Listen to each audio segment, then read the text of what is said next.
Տիկին Բեգլարյան, այսօր այս միջոցառմանն եք, դուք կարծես աշխատել եք հայեցակարգի մշակման վրա, ինչ կասեք այս մասով։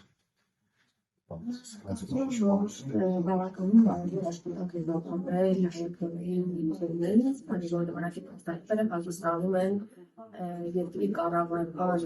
համատեքստում կարևորագույն բազմահայկան փաստարկներից մեկը, որը միաժամանակ հանդիսանում է պետության գործընթացը։ Այս վերջին տարիներին, մասնավորապես պատերազմից հետո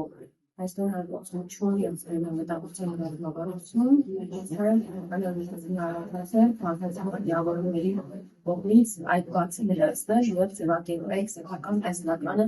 անվտանգության ճարտարապետության վերաբերյալ։ Այս տեսանկյունից կնշեի նաև կարևորություն ընկալող, որ վերջին տարիներում կա ձևակերպված ամենակարևոր կետերը մեր ազգային շահերն,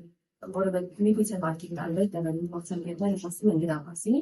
այնուամենայնիվ ամբողջական հավալի ձևակերպում ազգային շահերի վերաբերյալ չկա, որ ներքին է հանդիսանում ազգային անվտանգության ապահովման համար։ Եթե դուք մի քանի բառով եք խոսում մեթոդաբանության մասին, եզակի փաստաթուղթը վերջին տարիներին, որը ներառում է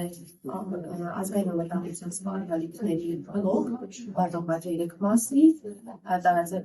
գլոբալ սպառնալիքներ, տարածաշրջանային սպառնալիքներ և ներքին սպառնալիքներ։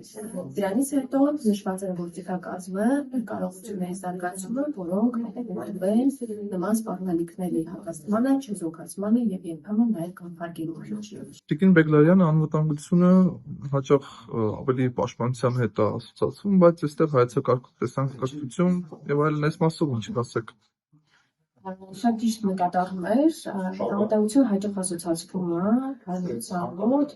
պաշտպանության հետ, ռազմական բաղադրիչի հետ, բայց փաստաթղթի կարևորությունը եւ առանձնահատկությունը գանում է նաեւ նրանում, որ ընդգրկված է անվտանգության տարբեր բաղադրիչներ։ Չնայած դրանք, քանի որ միջազգային բոլոր տենդենսները ցույց են տալիս, որ ռազմական բյուջե դարձել է այսօր քաղաքականության հիմնական գործիք, այնուամենայնիվ մեր փաստաթղթում ևս շեշտադրված է ռազմական բաղադրիչի եւ իրենց կարողությունները, բաղադրիչները զարգանում են հենց անվտանգության, ռազմական անվտանգության ապահովման համար, որպեսզի կարողանանք չեզոքացնել, հակազդել եւ կանխարգելել բոլոր այն սպառնալիքները, որոնք ներառված են, որոնք նշված են փաստաթղթում, չնայած փաստաթուղթը ամբողջական չէ եւ կարող է վերամշակումների ենթարկվել պայմանավորված աշխարհում եւ երկրում տիրող իրավիճակով։ Եվս մեկ շեշտադրություն կանայի պատահել, որ փաստաթուղթը դա տեսլական է, փաստաթուղթը չի ներառում կոնկրետ գործողություններ եւ միջոցառումներ, ինչը նորմալ է եւ այդ փաստաթղթից կարող են հետագայում